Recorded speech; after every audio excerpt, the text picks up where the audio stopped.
2, 1. Welcome to Actionable Intelligence. I'm Eric Greitens. I'm honored to be with you tonight. And as always, we've got a big show lined up for you, so let's get right after it. Today, President Donald Trump announced that Sudan is going to start to normalize ties with Israel, making it the third Arab state to do so as part of a U.S.-brokered peace deal in the run-up to Election Day. Now, in recent weeks, the White House oversaw normalization agreements between Israel and both the United Arab Emirates and Bahrain. As you'll remember, those agreements were called the Abraham Accords. Now, to put this in perspective, it's important to remember that it's been over a quarter of a century since another Arab country normalized relations with Israel. And the president suggested that other nations might follow suit. The move delivers another foreign policy achievement for the president just days before the United States election. And the deal with Sudan is going to include aid and investment from Israel, particularly in technology and agriculture. The agriculture investment is significant because, as you may know, Israel is one of the world's leaders in significant areas of agricultural technology, especially as regards water use. And part of the agreement also includes Sudan depositing $335 million into an account to pay compensation to victims of the 1998 bombings of the United States embassies in Kenya and Tanzania. Now, I promised you that we'd bring you people with strong voices who, like me, respect your intelligence. And I'm really happy to welcome one of the most thoughtful, respected, substantial radio talk show hosts in the country. He's an expert on the topic of Israel and Jewish history. He happens to be one of my favorite people in the world to talk with and to learn from. Joining us now, folks, is Dennis Prager, host of The Dennis Prager Show. Now, Dennis, I'm going to ask you to put these accords in historical perspective. And before I do, let me share with the audience that you've written some very powerful books on the book of Genesis, on the book of Exodus. So when I ask you to put this in historical perspective, you're coming with the view that it's both broad and deep. But what do these agreements mean for America and for Israel? Well, first of all, let me just say what a joy it is to be with you. You're one of my favorite people as well, so. Thank you. Without entering this mutual adulation, but it is true. Thank you. So let me tell you, it almost cannot be overstated in its significance. I never would have thought Sudan would have been one of the first. UAE is a remarkable, Bahrain is remarkable, but Sudan was a place where bin Laden lived. Sudan was has been a major fomenter of Islamist extremism. And for them to recognize the existence of the Jewish state, all of this has been made possible by President Trump. Yes. What President Trump did, especially by moving the U.S. Embassy to Jerusalem, was to state the Palestinians will no longer have a veto over what happens in the Middle East. Everybody was afraid of the Palestinians. Donald Trump is afraid of no one. He might be a little afraid of Melania, but there's no way to know. But that would be it. That would be the extent. That is why he is worthy of respect. The man doesn't fear what the world will say. As I have often said, world opinion is utterly and totally worthless. World opinion did nothing for Jews in the Holocaust, did nothing for Armenians in their genocide, did nothing for the 80 million Chinese starved by Mao, did nothing for the Ukrainians under Stalin. World opinion is completely worthless. Donald Trump knows it. The left does not. The left genuflects before world opinion. That is what matters to them. How are we regarded by Le Monde or the New York Times matters to them. It doesn't matter to Donald Trump. So he single-handedly removed the veto, psychological and political, of the Palestinians over what happens in the Middle East. That's why this happened. Yeah, and let's also, as we continue to kind of look at this from historical perspective, right? American presidents have, ever since Harry Truman, 11 minutes after David Ben-Gurion made his announcement announcing the State of Israel, Harry Truman came in, the United States recognized the State of Israel. American presidents have played a really important role in securing and advancing peace in the Middle East and maintaining the security of Israel From the perspective of history, how would you rank President Trump's legacy in this first term in terms of what he's done for the state of Israel as compared with other presidents? I believe that Harry Truman is the other equivalent. I would say, interestingly, and I'm not a fan of Richard Nixon, as it happens. Nevertheless, truth is truth. Moshe Dayan, the world famous Secretary of Defense, or Minister of Defense in Israel during the Yom Kippur War, said the arms that we use in the afternoon to save Israel were sent in the morning by Richard Nixon. And by the way, Nixon did this against the advice of his Jewish Secretary of State, Henry Kissinger. Just as Truman did it against the entire State Department, the recognition of Israel, and Trump did it against the entire U.S. establishment. These people, Nixon, Truman, and Trump, all acted against the universal advice of the American establishment. And let's talk about that for a little bit, because as you point out, not only Nixon did it, Truman did it. I mean, Truman's own Secretary of State, George Marshall, was vehemently against Truman making this move. Donald Trump had the entire mainstream media, the entire foreign policy establishment was against him. Let's talk about why it is that for so long the foreign policy establishment has historically stood against and been a counter to presidents who've made these bold moves on behalf of Israel. It's a very tough call. This is one man's theory. The State Department, I think numbers actually answers it. How many Arab countries are there? How many Jewish countries are there? There's one Jewish country. There are 23 Arab countries, 56 Muslim countries. So think just of the number of people in the State Department who identify with Arab and with Muslim countries versus the number that have any identification with the one Jewish country. The ratio is like 50-1. So that, believe it or not, without even any nefarious explanation, helps explain it. When you're stationed in a country, overwhelmingly, you end up seeing the world in large measure through their eyes more than even through America's eyes. It's inevitable. You're a human being. If you're in France for 5 years, you identify with the French. It makes perfect sense. Well, Dennis, we really appreciate you being with us. Right before we go to break, and I know you're going to stay with us afterwards, what do you think, in 20 seconds or less, what's next on President Trump's agenda for the state of Israel and the U.S. relationship? It seems to me that we have here a sort of avalanche, the beginning of an avalanche. When you have, some snowballs going down and then picking up more.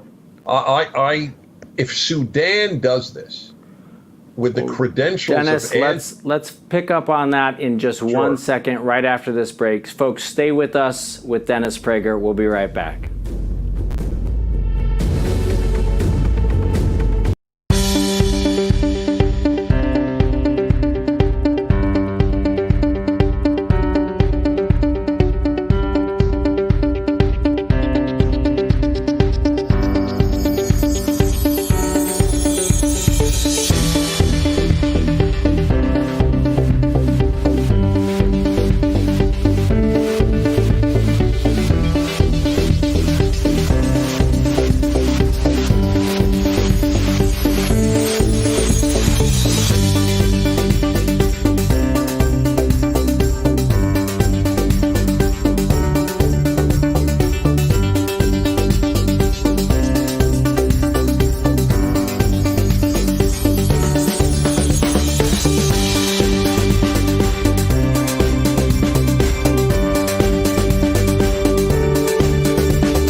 Welcome back to Actionable Intelligence. I'm Eric Greitens, and we continue our conversation with Dennis Prager, one of the most respected radio hosts in the country, president and founder of Prager University. Dennis, before the break, you were talking about how with these agreements with Bahrain, the United Arab Emirates, with Sudan, that a really positive avalanche might have been started. Go ahead and finish your thought on that.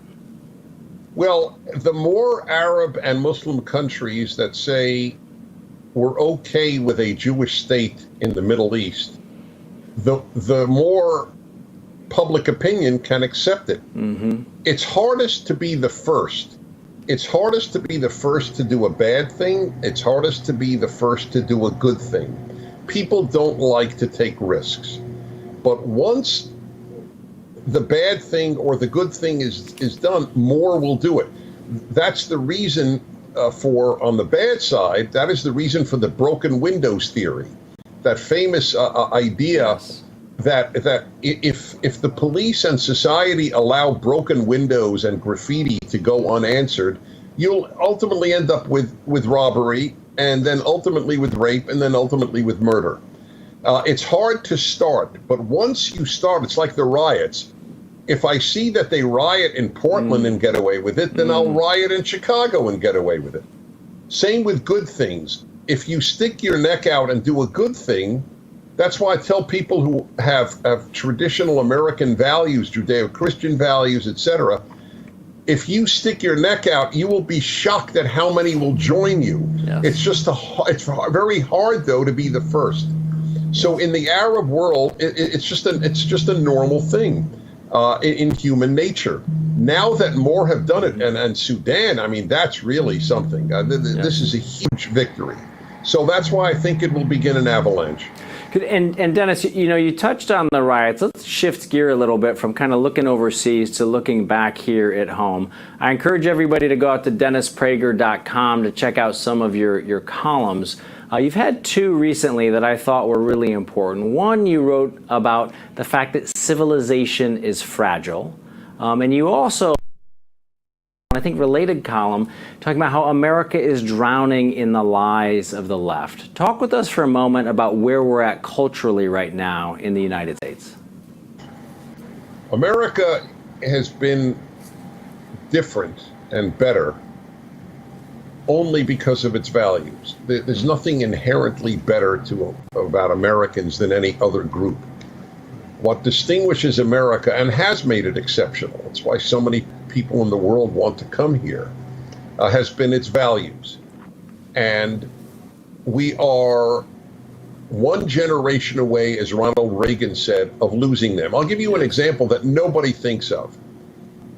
The vast majority of people who ever think about it believe that it is instinctive to humans to yearn for freedom. It is not true. Liberty is a value, not an instinct. The human instinct is to be taken care of, not to be free. People do not yearn to be free. So that's why, by the way, we have a Liberty Bell. If it were instinctive, there's no breathing bell. We breathe instinctively. Yes. There's no sex bell. We have sex instinctively. But there's a Liberty Bell because that's not instinctive. That's a value. Sex is not a value, and breathing is not a value, and eating is not a value. Excuse me. Those are all instincts. But liberty, that must be taught. Give me liberty or give me death is a value. Yes. So the left, never. Incredibly, my major was leftism. Very few people. It worked out extraordinarily valuably in my life. I was at the Russian Institute at Columbia University in graduate school. I studied communism and communist affairs. That was my field of expertise. I know the left. Since Lenin until Soros, there has never been a value on liberty. Freedom is not a left-wing value. Right. Social justice is a left-wing value, theoretically. Right. Justice is not, social justice is. There's a huge difference. That's the reason they added an adjective. But not liberty. And wherever the left gains power, it suppresses free speech, like the college. Well, I want to pick up on two things that you mentioned there, Dennis. One is, you talked about President Reagan. One of the things that he made clear, and a lot of people have throughout American history, is that value of freedom has to be reaffirmed and has to be fought for in every generation. I grew up in a world where I remembered the Cold War. I remembered the fall of the Berlin Wall. A lot of young people who are out rioting in the streets, they don't remember the Cold War. They have no instinctive recollection of what communism meant, of what socialism is. In Still the Best Hope, you wrote a lot about what actually happened under communism. Let's talk a little bit about the true legacy of communism and the fight that Americans have to wage in this generation to maintain the value of freedom. You made my day telling me you read Still the Best Hope.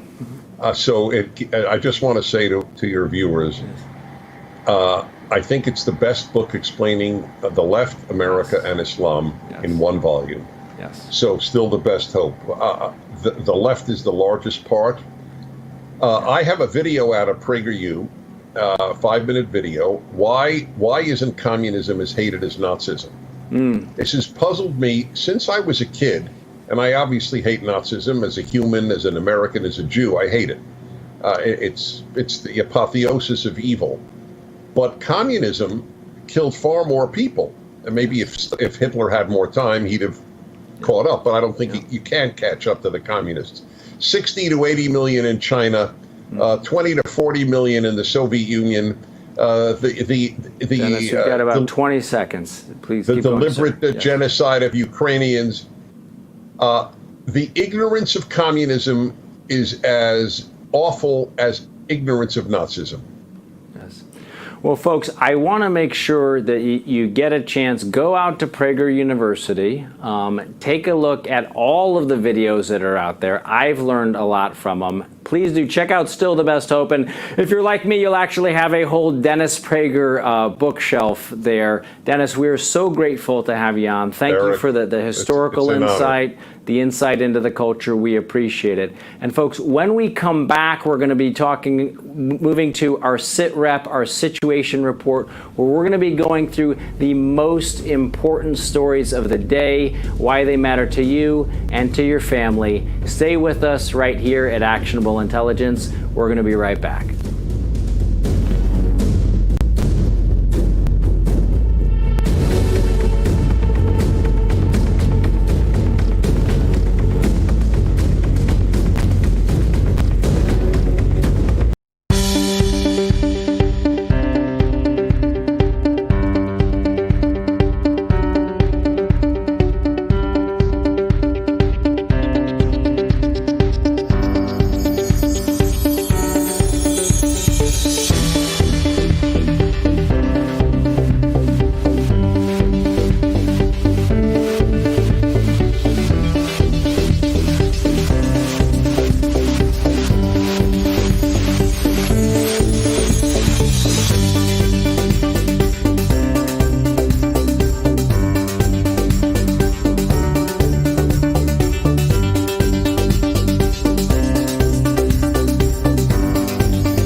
Well, welcome back to Actionable Intelligence. I'm Eric Greitens.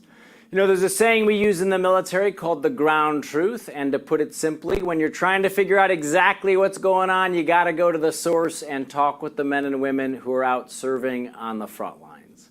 Well, today, in today's field report, big issue is that live entertainment is making a comeback, and not just at the drive-in. One of the exciting things that's happening is that this holiday season, the Oak Ridge Boys are going to be coming back. They've got a residency set up at the Gaylord Opryland Resort in Nashville, Tennessee. They've been out performing for a while in some socially distanced concerts, and I'm really excited that Joe Bonzel of the Oak Ridge Boys is here with us today. Joe, thanks so much for joining us. Well, thank you, Eric. It's an honor to be with you, man. Let me say first off, thank you for your service, brother. Really appreciate that, man. I've read all up about you, and I know you've done some great things for America, and we need people doing things for America these days. Well, appreciate that, Joe. Thank you, sir. And one of the things that we need to do is raise everybody's spirits. You guys have been out there performing in some concerts where you've done some social distancing and stuff. What's that been like for you and your audience to be able to get back out there and entertain again? Well, let me reflect back to March 14th. We're in Myrtle Beach, South Carolina, big sold-out show, everything going great. We get on the bus after the show. We're eating sushi, listening to loud music, heading home, having no idea that when the buses got back to Hendersonville, Tennessee, that would be it.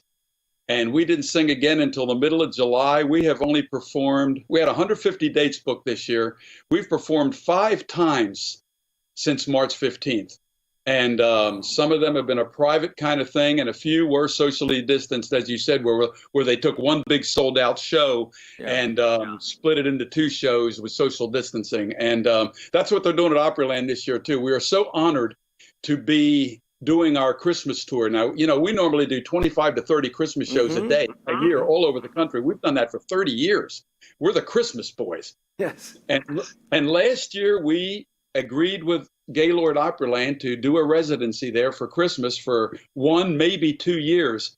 And it was such a blessing because after this COVID thing and after the music industry has basically shut down, had we had those 25 to 30 dates on the road booked, most of them would have probably canceled, and except for maybe with our luck, 1 or 2, and then with all that production and semis and everything else, we'd have been in trouble. So this is really great. I think this show's going to go. It's 29 nights at Gaylord Opryland. People come, they eat dinner, they hear a Christmas show from the Oak Ridge Boys. We're at home, so expenses are down, and maybe we can make some money at the end of this year and help heal a little bit of the drought that's been with us all year long. And anybody in the music industry, man, it don't matter what you sing. If you're country, rock and roll, hip hop, if you're on Broadway, if you play first chair violin at the symphony, you've been out of work. Yeah, and talk with us a little bit, Joe. I mean, one of the things that the Oak Ridge Boys have always done, you are a patriotic band, or really you're a patriotic team. You've always expressed a real deep love for America. Obviously, a lot of American families, a lot of your fans have been going through some hard times. How have you stayed connected to your fans, and what has your message been to them over the course of the past couple of months? Our message has been stay optimistic and prayerful. This will eventually pass. We stay in touch with our folks mainly on social networking. I'm on Twitter at Joe Bonzel. We got a big Twitter at Oak Ridge Boys that I take care of. And I just try to keep people encouraged, man. Keep their spirituality going. Try to stay positive. Let's face it, man, this is a rough one on the country here. I mean, I was just reading the other day about divorce rates and suicide and alcoholism and drug abuse and domestic violence. I mean, all of this stuff is up because people are locked down and it's hard. I think a lot of the reason for a lot of the violence we've seen is pin up stuff with people who have been stuck at home. And America is the greatest country on the face of the planet. We have the freedom to be and do whatever we want if we're willing to pay the price and work hard. And a lot of that's been stifled. We got to pray that it goes away, man, so everybody can get back to an semblance of normalcy. I mean, that's what we're trying to do. And I know these Christmas shows here every night, and they're selling tickets like mad. If people are going to come here and come to the Gaylord Opryland and they're going to hear the Oak Ridge Boys sing their Christmas songs and a few hits as well on the stage, man, I just hope I think it'll be very emotional, to be honest with you, because people are ready for this, and so are we. I think so, Joe. I mean, as you and I were talking a little bit, I worked with a lot of returning veterans from Iraq and Afghanistan when they came home. When people were in tough circumstances, one of the hardest things for them was isolation. what you guys are doing is you're offering people a chance to really come together, and it can be joyous, it can be supportive, it can be encouraging, right? There's a chance for people to really come together through that entertainment. What is it that you want Americans to know about what we need to do as a country to make it through the next couple of months? Because these are going to be a couple of tough months as we head into the Thanksgiving and Christmas season. Well, I thought last spring, getting through April and May, I thought we'd be okay by June. Well, June got weird. And I thought, well, at least by the end of the summer, we'll be back playing the fairs. And then all the fairs went away, the county fairs, the state fairs, the big country music festivals that we were booked on, all went away. But most all of these dates, Eric, are booked back into next year, plus a bunch more. We could have the biggest year ever next year, and so could everybody. If we just, I think we need to play by these rules a little bit. I think the masks probably help. It's a little controversial, but man, it don't hurt to put one on, and if it helps, it helps. We're very blessed that all of our families and all of our guys and our band and our crew and our staff, everybody has come through this healthy so far. And so if social distancing is the answer, if standing on your paper at Publix is the answer, if it helps, do it. But man, we've got to come up with some answer to this virus, and I think the vaccinations may be coming soon. And I think that the president's doing all he can do to get that to happen. And with an election coming up and the social unrest, to me, it's a time when our nation should be pulling together, not pulling apart. We pulled together in times of strife, man. Look at the Great Depression. Look at World War II. Look at Vietnam and the race riots of the 60s. I lived through all of that. We pulled together as a nation, man. We need to do that now. We need to pull together, and we need to support each other. And I really believe that soon this will be in the rearview mirror and we'll all be normal again. That's what I believe, and that's what's maybe kept me through. That, plus I got a great wife and a bunch of great cats. Well, this is a great country, and every generation has faced challenges, and we have always found a way, with courage, with compassion, with common sense, with caring for each other. We always have found a way to make it through. Tell me, Joe, what's it like for you personally and for the rest of the band? You've been so used to, for so many years, having that kind of feedback from the crowds. This have to be challenging for you, and I'm sure you're excited about getting out there on a regular basis again. Well, Eric, I joined the Oak Ridge Boys in October of 1973. I was 25 years old. I'm 72 now, and I'm still an Oak Ridge boy. And my guy, the other guys, I'm still the new guy. They've been here longer than me. They're older than me, and maybe even a little uglier. I'm not sure. But I do know this much. We love to sing, but we also love our family and love being home. Yes. I have not minded. I've been on the road my whole life. I have not minded the time home. I have hated not making a living at it. I've hated not paying our people. I've hated that everybody's been furloughed or off salary or something like so many other businesses are doing. But being home and being with her, and like I say, my cats, I've got a great... Well, folks, again, that's Joe Bonzel of the Oak Ridge Boys, and check them out on social media. You'll see at Actionable Intelligence all their show dates. Great Americans. We'll be right back, folks.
Welcome back to Actionable Intelligence. I'm Eric Greitens, and now it's your sit rep. The situation report is simply that. It is a clear, concise look at the most important stories in America and around the world. Got a great team here at Just the News and Real America's Voice, and we want to work to bring you every day the information that you need to know in a way that is relevant to you. And with that, let's get into it. Just the News is reporting that Hunter Biden's business partner, Tony Bobulinski, has agreed to hand over documents to the United States Senate. The documents would help authenticate the contents of Hunter Biden's laptop. Bobulinski says that a 2017 email recovered from Biden's laptop is accurate. Joe Biden and Hunter Biden were each supposed to receive remuneration, according to the email, and equity in a deal with a Chinese company. Now, in Warrenton, Missouri, we'd say that's just establishment politician talk for getting paid. It's also being reported that Bobulinski will hand over documents to the FBI as well. Now, we wanted to take a moment to bring attention to a pretty cool project that's raising awareness of the issue of veteran suicide. By the end of this month, 660 crosses are going to be sitting outside the American Legion in Howell Township, New Jersey, thanks to an idea from the Veterans Refuge Network. That's 22 crosses a day. Already hundreds of crosses have been installed in an attempt to bring awareness to the issue of veteran suicide. Now, as you may remember, President Trump just signed a bill earlier this week to help prevent veteran suicide by providing additional resources and support for mental health. And as a reminder, if you are a veteran or you're a loved one of a veteran and you need help, you can always call the Veteran Crisis Line at 1-800-273-8255. Now, as we take a look around the world, Just the News is following an investigation into a ransomware attack on America's election infrastructure.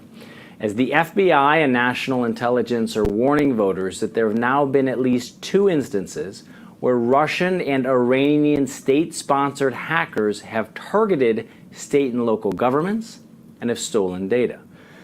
Now that, of course, is according to U.S. national security officials, and we'll be keeping an eye on that story here. Now, big tech, it turns out, may have to answer questions about their censorship soon. Senate Republicans authorized subpoenas for testimony from Facebook CEO Mark Zuckerberg and Twitter CEO Jack Dorsey. The Senate Judiciary Committee subpoenas come as the tech giants are facing criticism for censoring stories regarding Hunter Biden's laptop. Some GOP members have gone so far to call this practice of censorship a form of election interference. Zuckerberg and Dorsey are already scheduled to testify before the Senate Commerce Committee on October 28th. And covering these stories and others for us here at Just the News is Sophie Mann. We are very grateful to have her in studio with us. Sophie, thanks so much for being with us. Thank you for having me. Lots of big news at justthenews.com. Very true. Tell us about just a couple of these stories that you've been working on. Sure. So let's start with, as you mentioned, Iran and Russia. Yes. Sort of jumping back into the same sort of election interference we saw 4 years ago during the 2016 cycle, and has remained enough of a political talking point to remain a salient issue for the election that is just 11 days away. Yeah. So as we heard earlier this week from DNI John Ratcliffe and Chris Wray, the director of the FBI, Iran has managed to get their hands on some amount of American voter registration. And what they've been doing with that information is they've been sending out emails to American voters to try to scare them into the idea that their votes are not going to be legitimate. They've been sending issues masquerading themselves as the Proud Boys, effectively issuing warnings saying, if Donald Trump doesn't win, be prepared for violence in your cities, be prepared for chaos, be scared effectively. Yeah. DNI Radcliffe said, I believe on Wednesday evening, he said, these don't look very real. Most Americans will not believe they are real, but it is jarring to have that sort of a thing land in your inbox, especially at a moment when we're seeing a lot of political discourse from both sides of the aisles about the legitimacy of the forthcoming election. Yeah, it's jarring to have people get this kind of email, and it's probably even more jarring to now learn that these are coming from Iran, coming from Russia. What does your reporting indicate about the potential motivations? I mean, why are Iran and Russia engaged in this? What are their motivations? That's a good question. Each of our foreign adversaries, as you know, have slightly different interests. From Iran, we don't have any hard intelligence at the moment, but the speculation in the community is certainly that they're rooting for a Joe Biden victory on the 3rd. We don't know the exact motivation of that, but it certainly could have something to do with the nuclear accords that were legislated under the Obama administration that President Trump pulled out of 2 years ago. There is every possibility that a Biden administration would attempt to rejoin that sort of agreement.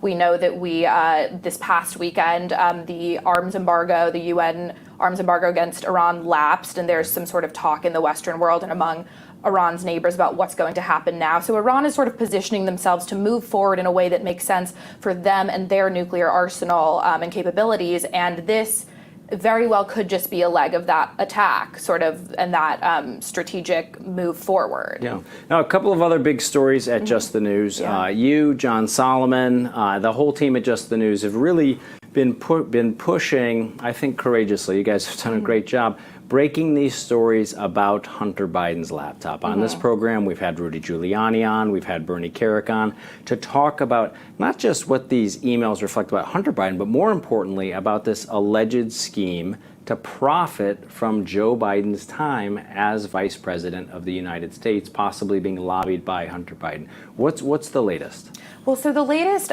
is, as you say, John Solomon is hard working on these issues every day. We saw this touched upon a little bit in last night's final presidential debate. The question really becomes not, the personal issues that go on in the Biden family. Everybody has them. Sure. They're embarrassing. We cover them to the extent that we feel is appropriate. But moreover, Joe Biden, potentially our next president's connections to China, both in his role as Vice President of the United States, in addition to his role in the aftermath of 2017, preparing to run for the 2020 cycle.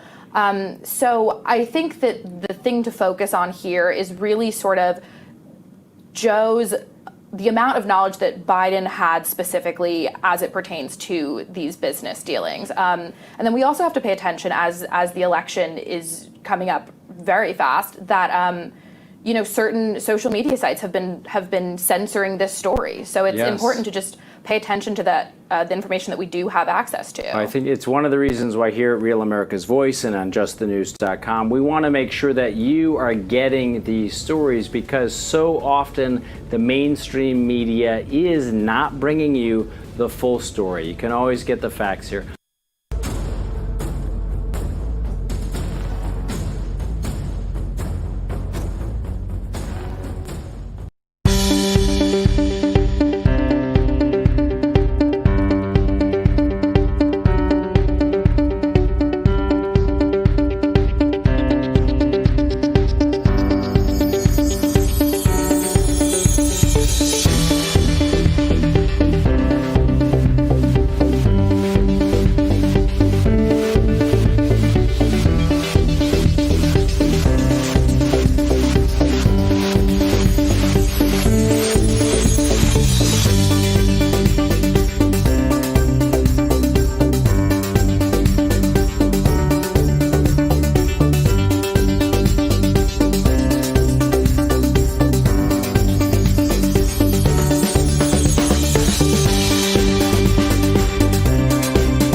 much of the last few months, the United States has been engulfed in the twin crises of coronavirus and riots. With an election looming, our attention has been focused on the home front.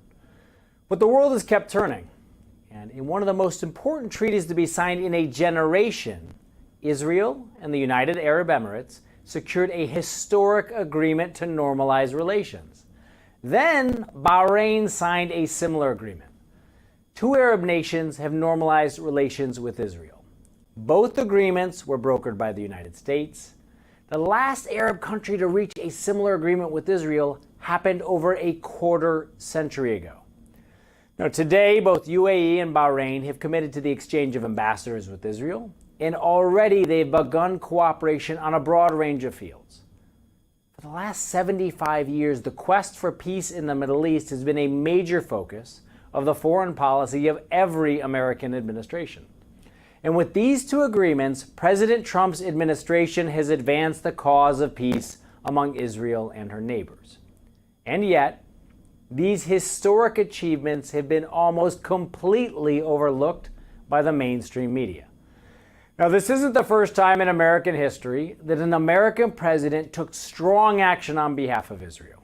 In 1947, facing one of the most consequential and long-lasting decisions of his presidency, President Harry Truman recognized the new state of Israel. In retrospect, it was a strong and bold move, but at the time, members of the media, political opponents at home, and members of Truman's own team opposed the move. Truman's presidency was marked by bold action: the recognition of Israel, the decision to drop the atomic bomb and end World War II, the Berlin airlift, the desegregation of the armed forces, the Marshall Plan, the firing of MacArthur. Truman was hated and harangued by much of the press. He was falsely accused of corruption. His colleagues in the administration were called Truman's crooks and cronies. Truman, a bold president, was called names and he was attacked in the media constantly. Sound familiar? And when Truman left the presidency after years of vicious and unfair attacks, he had the lowest approval rating ever recorded of any president at 22%. Today, he is recognized as one of the greatest presidents in American history. Truman's bold decision to support the Jewish state of Israel in its infancy, following so soon on the heels of the Holocaust, served to recreate a Jewish homeland at a time of maximum peril for the Jewish people. Truman's recognition of Israel, issued a mere 11 minutes after David Ben-Gurion's historic Declaration of Independence, is a decision that has stood the test of time. You know, in an age awash with political rhetoric, it can be hard to see the solid rock of achievement. President Trump boldly and properly moved the American embassy to Jerusalem. And now, these two historic peace agreements, brokered by America, serve to further strengthen the state of Israel and create a more peaceful Middle East. They're a reminder that even in the face of problems which seem insurmountable and gaps which seem unbridgeable, people determined to find a peaceful way forward can, despite the noise, despite the criticism, the animosity of naysayers, and the negativity of the media. Bold leaders can find a way, and we have. Today, America is stronger for it, and so is our ally, Israel. This is a country built by real American heroes, and here on Actionable Intelligence, we always stop to honor the men and women who serve on the front lines. We share stories of courage and sacrifice, of sons and daughters, mothers and fathers, friends and neighbors. Today's hero is Robert Daniel Bailey Jr. Bailey is a double Purple Heart recipient. One was bestowed for being wounded, the other for spending 33 months as a prisoner of war in Korea, nearly 3 years as a prisoner of war. After raising 3 kids, Bailey suffered a debilitating stroke, but with the help and love of his hero, his wife Clara Jean, he lived a full life with his family for 2 more decades before passing earlier this year. Sergeant Bailey and Clara Jean, we remember you, and for your family and your service and your sacrifice and your patriotism, we say thank you. Folks, to nominate a hero, reach out to our team at action@justthenews.com. actionable.com. And finally, folks, while the debate may be over, the fight for the White House continues. President Trump is hitting the campaign trail with vigor, and in the next 3 days, the president's going to hold 6 campaign rallies in 5 different key battleground states. Now, the president has already completed one of his rallies for today that happened in Florida. On the president's docket later, another stop in Florida tonight. Tomorrow, he'll travel to North Carolina, Ohio, and Wisconsin. And on Sunday, he'll be in New Hampshire. And of course, you can catch each and every one of those rallies here on Real America's Voice. Coverage is going to start tonight, right after the show. Stay right with us.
Well, welcome back to Actionable Intelligence. And now let's take a look at one of the stories making headlines today at justthenews.com.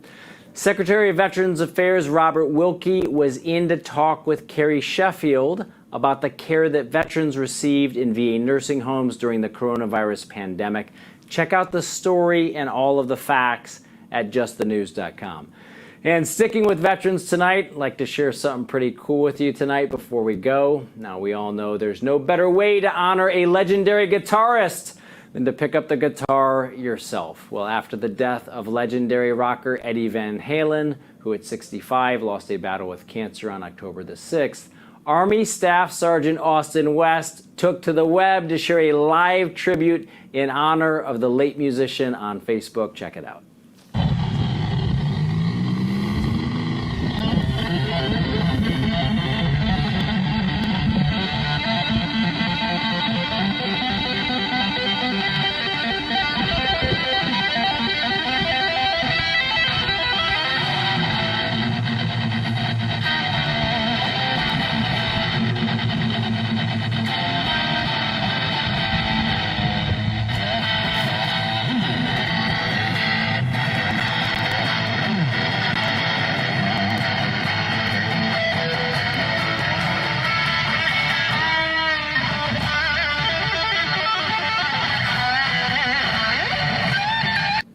little can-do Army spirit, all you need is a truck tire, a concrete wall, and a guitar for a little concert. West was quoted as saying that he was trying to show his respect with the tribute and that he hopes that people enjoyed the music and also feel inspired. The 26-year-old Army sergeant has been playing for 13 years, and he did a tour with the United States Army Soldier Show in 2015. The clip already has over 1 million views and hundreds of comments. Sergeant West, good for you, man. And before we sign off, a quick quotation from Benjamin Disraeli, former Prime Minister of the UK. Action may not always bring happiness, but there's no happiness without action. Have a wonderful weekend. It's been great to be with you. Take care now.